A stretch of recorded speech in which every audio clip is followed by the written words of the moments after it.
Good day, we are the Wonder Pets from BS Psychology 2A.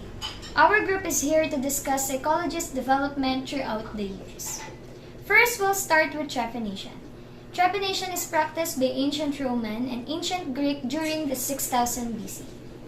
Trepanation refers to the process of creating a hole in the skull and, in specific cases, the nail, and is one of the oldest surgical procedures documented to date. It has been used throughout history with the goal of relieving pressure, managing symptoms of head trauma, such as subdural and epidural hematomas, and accessing brain tumors. In the year 1689, John Locke wrote an essay concerning human understanding. John Locke's essay presented a detailed systematic philosophy of mind and thought. The essay wrestles with fundamental questions about how we think and perceive, and it even touches on how we express ourselves through language, logic, and religious practices. Cranioscopy, also known as phrenology, was originated by Franz Joseph Gall in the 1800s. It is a pseudo-scientific practice that assesses traits and dispositions by measuring the size and location of bumps and indentions on the skull of a person. His popular lectures in Vienna on cranioscopy offended religious leaders, were condemned in 1802 by the Austrian government as contrary to religion, and were banned. An important figure in the development of psychology is Wilhelm Wundt, who is commonly regarded as the founding father of psychology, which established itself as a science around the beginning of the 20th century. Wundt established the Institute for Experimental Psychology in 1879 at the University of Leipzig in Germany. The lab served as a model for the ensuing psychological laboratories in the early years. His school of psychology is known as voluntarism, the process of understanding the basic functioning of the mind and its experience. In 1892, APA, or the American Psychological Association, was founded by G. Stanley Hall. It is the largest professional and scientific organization of psychologists in the United States. In 1896, psychoanalysis theory and structuralism theory was created. Psychoanalysis theory, or Freud psychoanalytic approach, asserts that people are motivated by powerful, unconscious drive and conflicts. Structuralism theory, or structuralism, is the view that all mental experience can be understood as a combination of simple elements or events. This was introduced by Edward B. Titchener. In 1905, Binet-Simon scale, this is a standardized test created by Alfred Binet and Theodore Simon, developed to measure the general intelligence on the basis of mental age. 1913, or behaviorism, is created by John B. Watson from his book Psychology as a Behavior. In contrast to psychoanalysis, behaviorism focuses on observable and measurable behavior.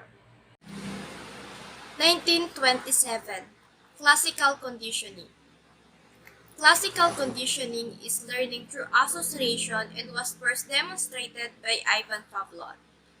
In his classical conditioning, he showed that dogs could be continued to salivate at the sound of the bell if the sound was repeatedly presented at the same time that they were given food. Throughout his classical conditioning, he observed that dogs had to learn to associate the bell with the food and the sound of the bell, and the salivation was triggered by the sound of the bell. This learning process developed by Ivan Pavlov creates a conditioned response through the association between an unconditioned stimulus and a neutral stimulus. In 1929, electroencephalogram, psychiatrist Hamburger invents the electroencephalogram and tests it on his son. The device graphs the electrical activity of the brain by the means of electrodes attached to the head. It is also known as an important method routinely used in diagnosis of disease in many fields such as neurology and psychiatry.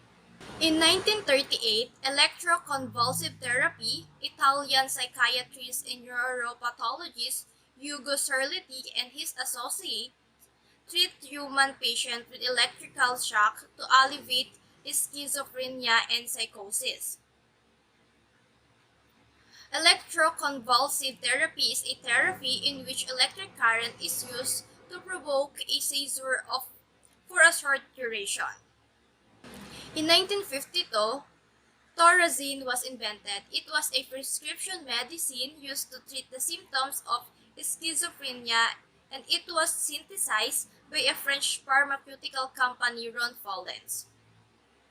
It also uses including the treatment of bipolar disorder, several behavior problems in children including those have attention deficit hyperactivity disorder, vomiting, anxiety before surgery, and hiccup that do not improve from the following other measures.